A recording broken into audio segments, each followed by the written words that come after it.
Hey flower friends, it is your friend in flowers, Lisa Mason Ziegler, and pretty tickled to be indoors. We've got another scorcher here in southeastern Virginia. I think this is the third week of over 95 degrees, and we've really not had any rain to speak of, so you know, it's just normal southern behavior, right? But I never want to accept it. Anyway, so today is Ask a Flower Farmer. And what that means is that for the next 30 minutes or so, I will do my best to answer questions that you submit in the bubble down below with question mark in it about flower farming, growing cut flowers, seed starting, cool flowers, harvesting, conditioning, farm dogs, working with your sister, anything, any kind of questions you want to ask me. As my sister is exiting the building, we've been working all morning. Oh, this will be fun, and I'm watching her balance a bunch of stuff.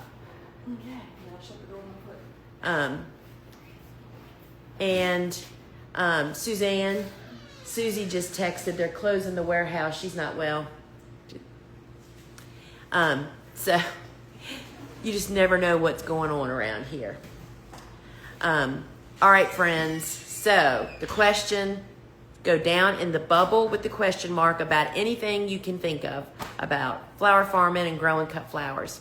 And you know, we are heading straight into cool flower season, y'all. So be sure I have a free resource that just came out. It's a video resource. It's called The 3 Foolproof Steps to Success with Cool Flowers.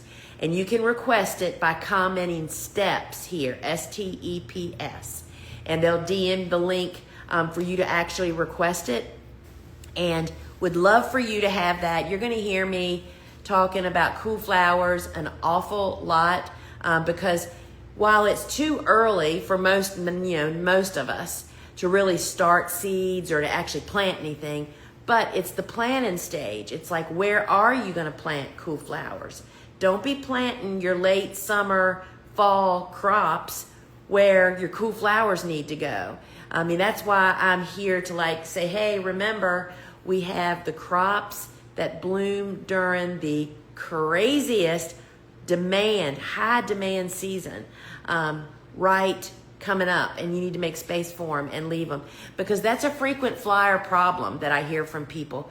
People will say things to me like, oh my gosh, my flowers are still blooming, I don't have room. Well, that means you're not practicing true succession planting. And speaking of that, I'll be talking about succession planting cool flowers at the 8 o'clock show tonight inside my phone app. I hope to see you in there, and you can catch the replay if you miss it, because cool flowers is just another succession planting, right? And we just need to really get a lot more comfortable with just looking at the whole year at a glance and figuring out how many times you can plant and what are you planting at each one and how do you make the most use out of your space. So you can comment STEPS here, STEPS, and we'll DM you the link to get my new video resource.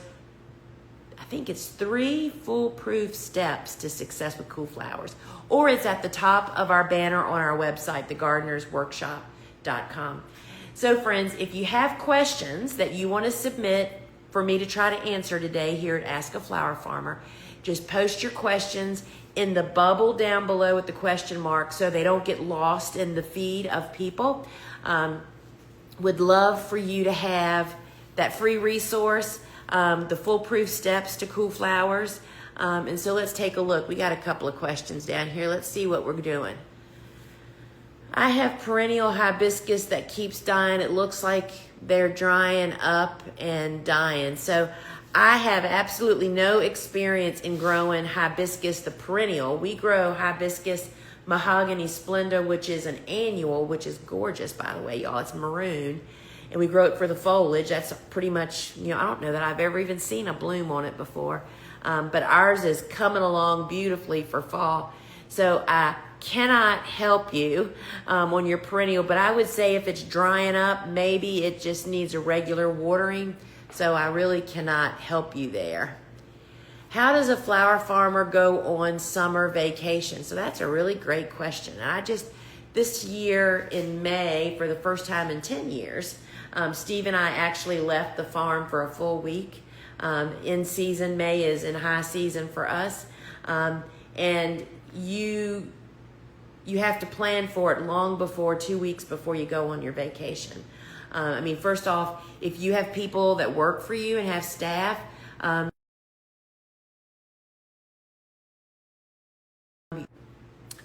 it is, you want to be able to leave your business and have the business go on without you there. So if you don't have employees, then you have to really make some provisions and really know that you either, pick whatever your slowest sales month is. July and August for many flower farmers is a really slow time. Everybody's on, just like you want to go on vacation, that's where everybody else is. And just to say you're gonna, because you lose control of your garden is what happens. It's amazing by going away for 7 days how stuff seems to be 3 times bigger and 10 times more weeds when you come back. You just have to make provisions.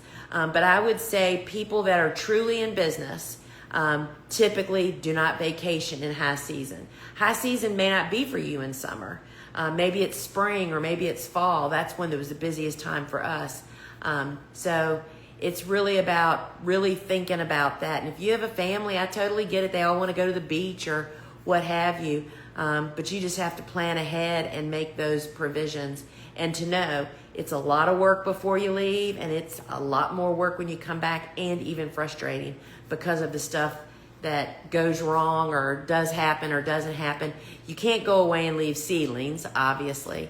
But you come back to, if you don't have help, a garden full of old flowers, right? And it's just a lot more work. So I hope that helps.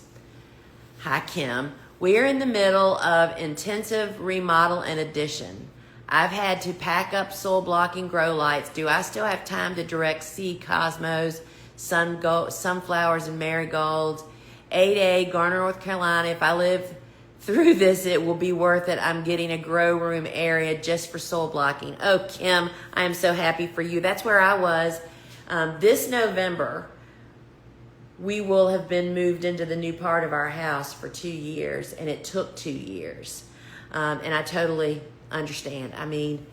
To not have a plastic wall in my bedroom to keep the dust out, who knew it could be so good to not have plastic in your bedroom? I totally understand. Okay, so it's not your winter hardiness zone that tells you if you have time to still plant some warm season annuals. It is your first expected frost date. So I will say this, my first expected frost date is mid-November, and we have 3-week-old seedlings of marigolds, cosmos, basil, ageratum. There's a bee in here, y'all. And something else out there. And we've already just planted a bunch of coxcomb, bunch of plumes, bunch of grasses. So you're right on the edge. I would say to you that if your frost date is like mine, mid-November, if you direct sowed a bunch of cosmos, and direct seeded them and watered them every single day, because if it's hot where you are like I am, they're going to snap quick, but they just need water. And you'll see we just have this special 3 or 4 part series going on YouTube about my Planet Pink garden, the direct sown garden versus the transplant garden, and we're having a little race to see which. Well, the direct sown garden, part 2 really shows it. It did amazing. But I had to water it every single morning, and I had to cultivate to keep the weeds down. So it might be a little bit more work, but you can do it. Surely you can plant sunflowers every week up until 60, if you're doing pro cuts. If you're doing, what did you say? So pro cuts are 60 days. From seed to bloom is about 60 days. So you definitely have time to do that. And so, yeah, marigolds, I would probably, I don't know the days to bloom on that. And we don't typically direct sow them, but what do you got to lose at this point, right? But I will tell you that growing the Pro Cut mix that we have, which has all of the colors in it, which means they'll give you great variety and interest. You could plant that every single week and plant nothing and have nothing else and have great variety. So good luck with that. Zone 7A, Virginia. How many flushes will my Status and Feverfew give me? So Status and Feverfew are both cool flowers, cool season hardy annuals. And our Status is pretty much, ours continues to grow. And the sign that I get that they're done is they start getting shorter and shorter. Or the blooms just really get, they aren't producing nice quality blooms, and the rain gets them. If it's raining where you are, it's not here, but the heat is what really took its toll on ours. We're just getting ready to mow all that down. We've still been getting it. So it definitely depends on when you planted them. And I'm gonna walk over here, y'all. It is kind of hot on this side of it. First off, do y'all see that? Suzanne and Jesse made that. That's made out of dried flowers. Let me give y'all a closer look while I'm over here.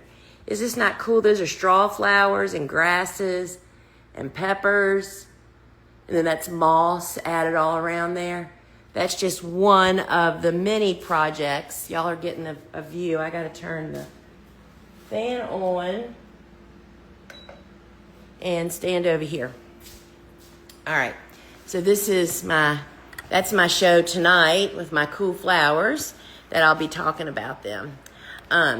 So what we find is that when cool season hardy annuals, cool flowers, are planted at the proper time for your garden, meaning the right timing, they will go on and perform so much longer into the heat and humidity. But that doesn't mean that the heat is not going to take its toll on the blooms. The blooms might not be as high quality. So that's the sign to me. When they start getting short, and the blooms just aren't of great quality. That's what happens to our Status. I mean, we had so much Status out there. There are so many stems, and some of them are like 25, 30 inches tall, but the blooms are just a mess. The heat is just too much, right? So I hope that helps. How often do you sow Persian cress? So Persian cress is a cool flower also, believe it or not. And I tell you something I've learned about that in the last few years.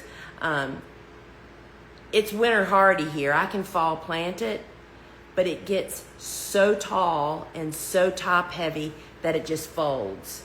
So we start planting it in very early spring. And you grow Persian cress not for the little tiny blooms that it gets. It's the seed pods that follow that. It's very much like Atroplex. It's like when you first grow it, you look at it and say, why did somebody think this was a great idea to grow? Look at those little,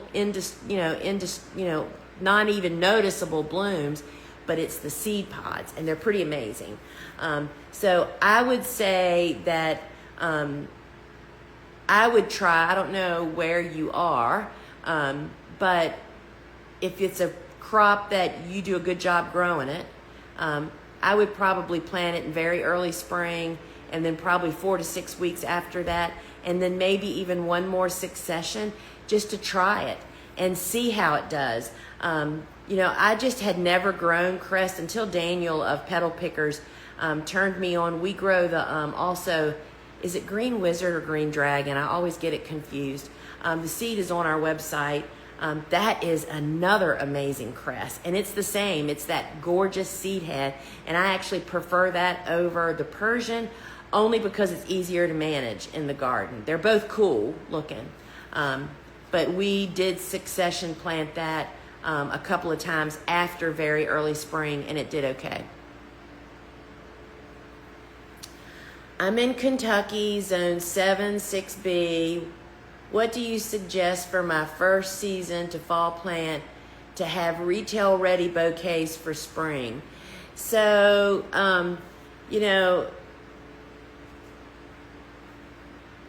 so you can fall plant a lot of stuff. For sure, Rudbeckias, of which I grow 9 of them. I have about 4 of them back here that I'll be showing tonight. The Rudbeckias are winter hardy to zone 5, And these are the hardy annual varieties. These are not the perennial varieties. We're talking Sahara, Maya, Indian Summer, my all-time favorite, Prairie Sun. It's got that green eye and the bright yellow petals. That's just great focal flower stuff for spring flowers. And then you take your pick. There are so many cool flowers to grow. So, you know, it's for sure Bupleurum, which is winter hardy also to zone 5. And we love that for filler. Just thinking Sweet William and Snapdragons, all of those are super hardy, good first tries. You need a spike, you need a filler, you need some color filler, and you need some focal flower. And Rudbeckias, I tell you, my favorite Rudbeckia that blooms the earliest for me here, we actually make Mother's Day with, is Goldilocks. It's a smaller, I don't know if there's one of those over here. In fact, there is. So this particular Rudbeckia, you can see that it's doubles, and this is one of the first ones to bloom for me. I don't know when it'll bloom for you, but Goldilocks would be a great focal flower. And both Cool Flowers and the Cut Flower Handbook list many of the cool season hardy annuals, but you can always go straight to my website, thegardenersworkshop.com, go to the shop, then go to seeds, and there's a whole category of cool seeds, and those are all the cool flowers that I grow. I mean, what happens is I grow it, and if it works and it's nice, we start selling seed. So you can pretty much see all the ones that I'm growing. I mean, there's just so many of them that you can fall plant. And if you want spring bouquets, the bottom line is you only grow stuff that says it's winter hardy to your winter hardy to 6B. And there are several, you know, Sweet William, Rudbeckias, Bupleurum, there's Snaps, and there's others. Just get a nice mix. And then the other thing is, you know, check out the Cut Flower Handbook, which will really help you to know the varieties and just all the growing information if you actually need that. Thank you. Yes, I'm in the UK. Similar frost to you. Okay, I'll give it a go. All right, good, Gracie. Glad to hear that. You know, I don't even remember what question I answered for you, Gracie. I know that we were just, let me look and see. Oh, Persian crest. And you know, the UK is where Cool Flowers is like hands down. And there are so many growers over there that are finally embracing and understanding y'all just have such great conditions, and Cool Flowers go on past spring because of the type of weather you have. So I bet you grow some great Persian cress. If I cut back cherry caramel phlox by half, will it bloom again when the weather starts to cool in the fall?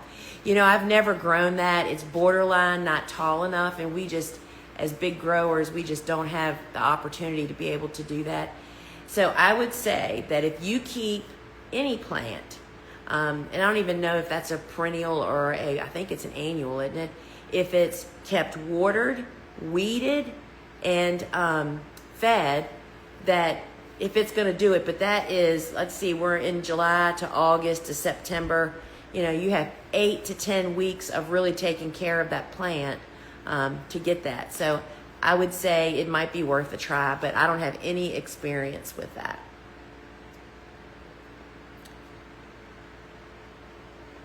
All right.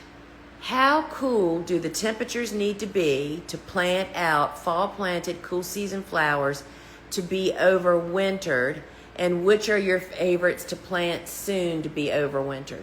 So you don't start planting with, it's a deep question.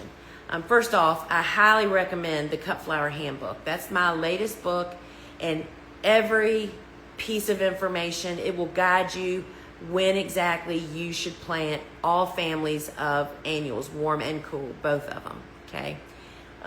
The drawback to planting cool season hardy annuals too early that you are expecting to be overwintered is they grow too big this fall and they get winter killed. That happens all the time. We get over zealous, and I totally get it. I did it myself. But you are not planting cool season hardy annuals in your garden, whether it be seeds or transplants, until at the earliest 6 to 8 weeks before your first historic frost date. Historic frost date doesn't mean you think when you know when it is. That is where you enter into a search engine your location by either zip code, city, state, whatever you are, or city or county or whatever you have, and ask, what is my historic first frost? That is like based on like 10 years of information, and that gives you the best date. So like I'm mid-November is my first expected fall frost. And so my earliest planting window, let's see, November to October, October to September, is mid-September. And then on top of that, let's put a little climate change in on that. And we have actually been pushing our planting window 2 weeks closer to frost day because we just stay warm so much longer now. And the problem we face is planting too early, and those plants just keep growing and growing and growing, and then all of a sudden, boom, it goes to winter, and it kills them because when you can't winter over a plant that's 24 inches tall and full of vegetation. You're supposed to be wintering over it when it's 8 inches tall, where it can really go dormant and survive winter. So I would recommend to you, Julie, to do a deep dive on the Cut Flower Handbook. It has a place for you to even write your dates. That was the whole point of the book, for people to figure out how to have a 3-season cutting garden outdoors in a garden and figuring out exactly when they plant their flowers, right? So, and then once you figure that out, you'll rule the world. I mean, you'll know when to plant cool season, when to fall plant, when to very early spring plant, when your first warm season is, and how many additional warm seasons plantings you should be doing to have the constant great flowers, right? I mean, it just liberates you. My snapdragons tend to only get flowers on the top quarter of the stem. I am in zone 7A. That's a pretty wide window of opportunity of problems to have. It could be low light, could be insects, could be nutrition, could be when you actually plant them. If you are in zone 7, that means that you should be fall planting snapdragons. They winter over the abundance of stems and the height of the stems and the quality of the stems from those plants that were planted in the fall that spent all winter setting up housekeeping to take off come spring is unprecedented by any other planting time. And I plant about 6 different snaps, all of which you'll find on my store, and they're from all the different groups of snapdragons, which means they begin blooming at about a different time, from early spring to a little later in spring, so you have constant new variety starting. And we get about 8 to 10 weeks of snapdragon harvest here by doing that. But it's all about nutrition, full sun, planting them at the right time, and just giving them what they want, and you'll have an abundance of snapdragons.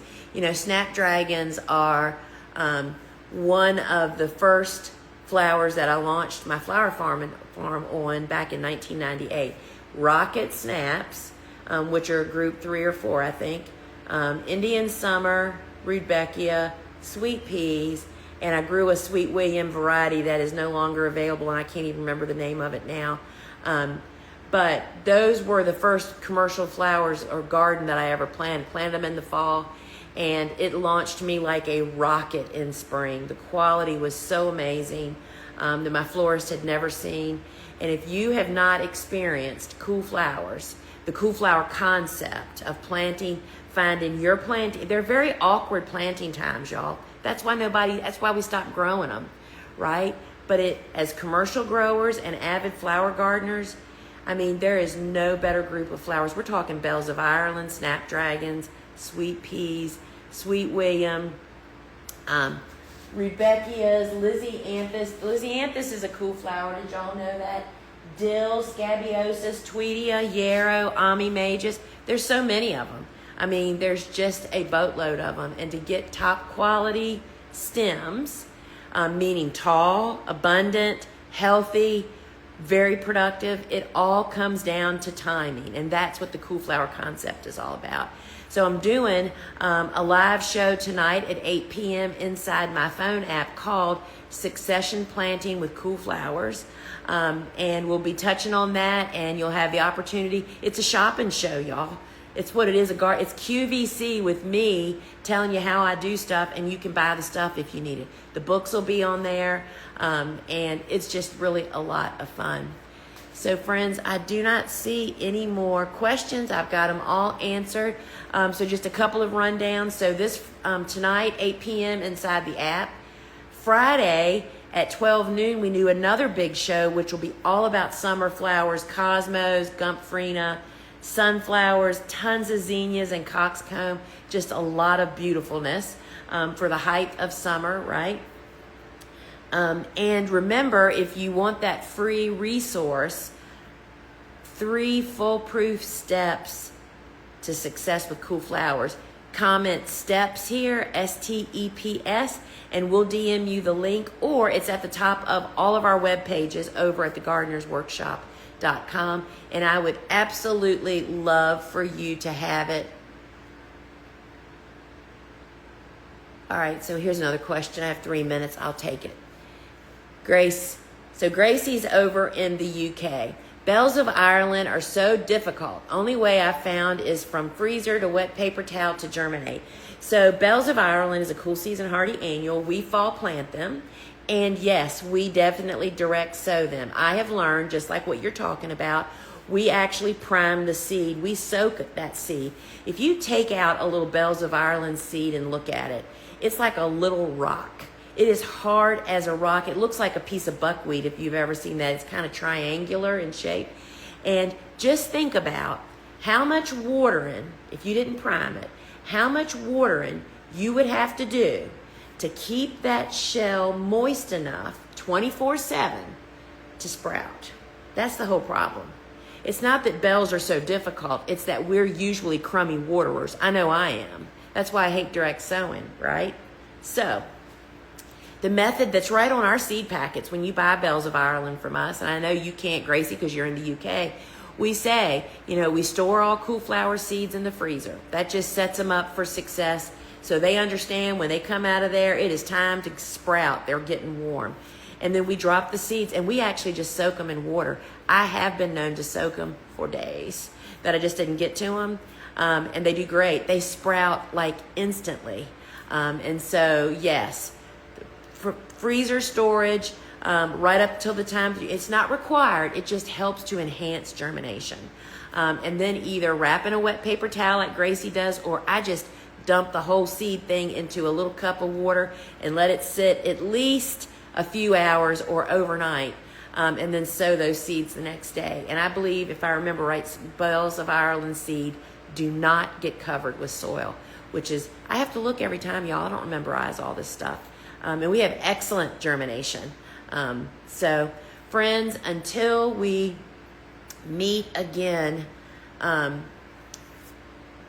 we have 1 minute, and there's one more question, and I'm going to take it because I love hydrangea questions.